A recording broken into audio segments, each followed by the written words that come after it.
Dr. Tim Foster is one of the UK's foremost experts in Chinese antique porcelain, and you'll find him at Antiques on High at the Antique Centre in Taunton. I'm going to introduce you to Tim. He looks like he's hiding, but he genuinely isn't. I think he's working. Hello, Tim. Hello. Hi. Very good to see you.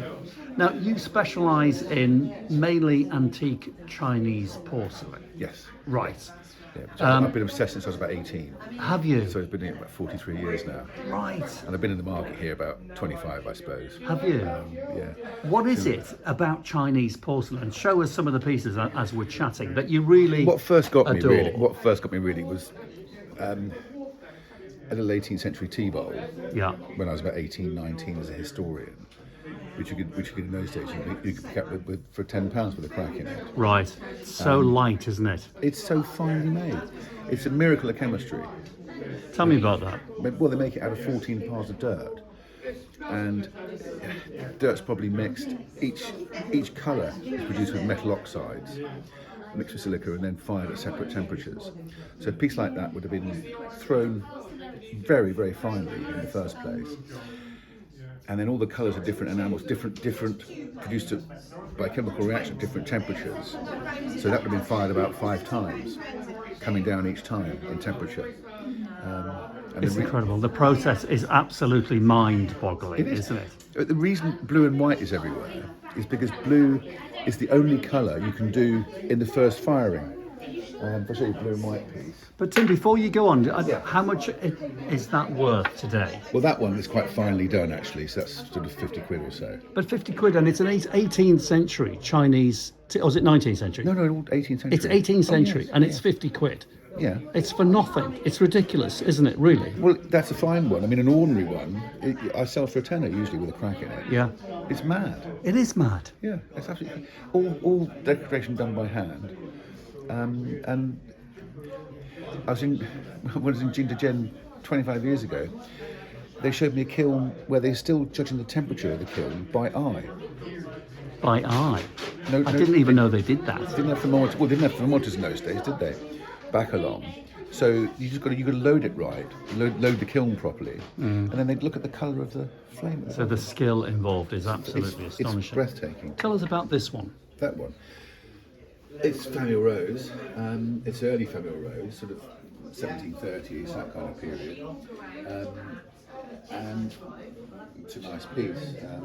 So the Famille Rose, it's called that because it's painted in enamel, but the pink is the more dominant colour. Around about 1720, it's all a story of technical development, all the way from 3,000 years ago.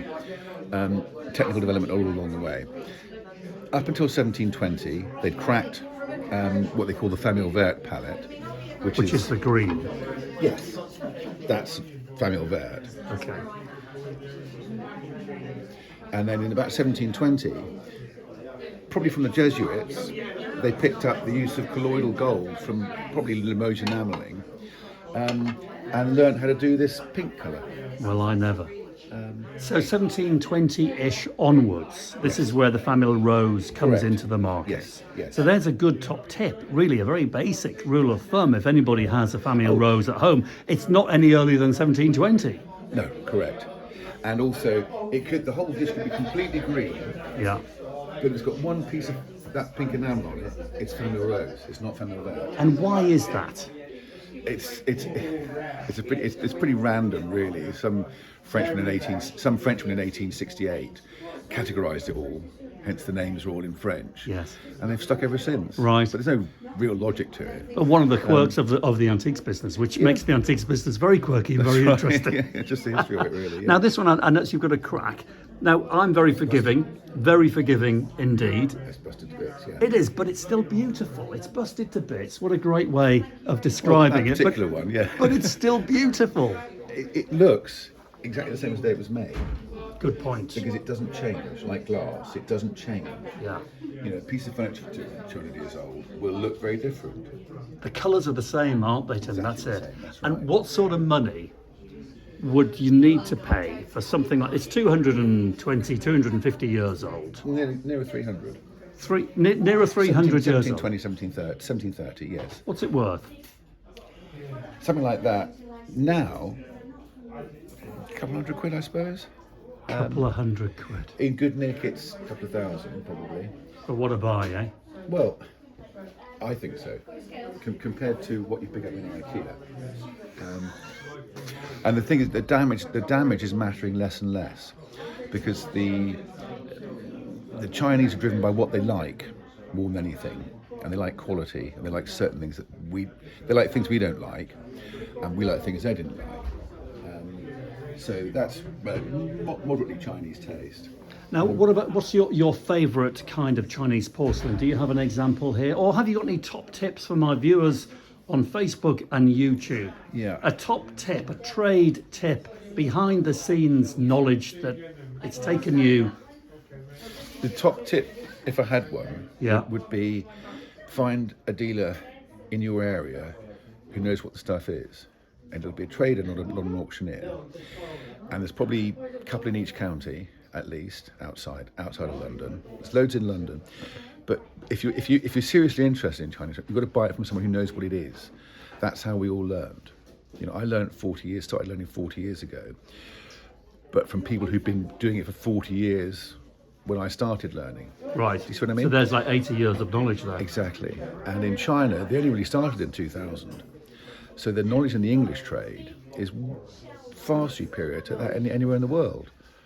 Because we've been having this stuff for 100 years. So pick a dealer, make him your friend, start buying and selling, and he'll share, or she will share their knowledge with you. Because I can tell you enjoy sharing the knowledge.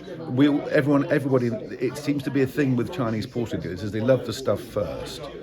So, of course, happy to talk about it, and they love people who are interested enough to learn about it. Because to them, you know, they see the stuff, you know, T-bar for a tenner, and they just think, why don't you buy it? You know, I mean, it's beyond us why people don't. So, yeah, if you find a dealer who knows what they're doing, and they nearly all do, you'll be able to tell if they specialise or not. And then learn from them, buy damaged pieces, take it home, handle it, and live with it. And that's what they call a touch piece, isn't it, Tim? Where you can handle it and touch it for very little money, but learn so much from it. Have you got a good example of a good touch piece that is damaged and very inexpensive that somebody might get an opportunity to buy for very little money as a starting off? Yeah, I mean, that's a late 18th century Chinese tea bowl. Yeah. Painted. Hand painted. Hand painted, goes without saying. That gilding was added in London in about 1795, just to shush it up a bit. Okay. Lift up a bit for the London retail market. And with a crack in, that's about 10 quid. My goodness me, let me have a hold of that. Isn't that fascinating? So was that always the intention? Ship it in as an export piece of Chinese porcelain, and then bling it once it gets to London. No, it was a phase in about a 10-year phase at the end of the 18th century in London. But no, it was brought in as a tea bowl because we couldn't make the stuff. No, we couldn't. And we, in some ways, we never really have. I mean, something like that, you see, is again 1730, but it's so fine. Honestly, you can see through it. I mean, it's so fine. For those of you watching at home, I can tell you, look, there you go. It is translucent, and it is feather light. Yes. Yeah. The quality. We couldn't get it. We tried very hard to make that stuff. Bernard Leach eat your heart out. Yeah. If you could throw that, you couldn't do it. And Tim, what's that worth? That's a very nice old tea bowl. In good nick, it's 400 or 500 quid's worth, I suppose. Tea bowl and saucer like that. But would have been more once, oddly enough. It's more Western taste than Chinese in some ways. But it's a piece of art, isn't it? It's a miracle of chemistry and a piece of history. Is what it is. Chinese porcelain is probably the most successful industry, in some ways, the world's ever known, because they dominated the world for hundreds of years. No one else in the world could make it at all, but the Chinese could, and the world loved it. And it's shipped all over the world, of different qualities for different markets, different styles for different markets, but only they could do it.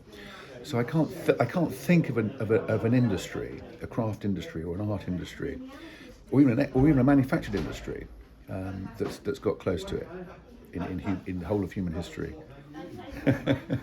Tim, it's been an absolute Well, likewise. delight to Yeah, I meet hope you. so. Thank you very much. My pleasure. All right. Cheers.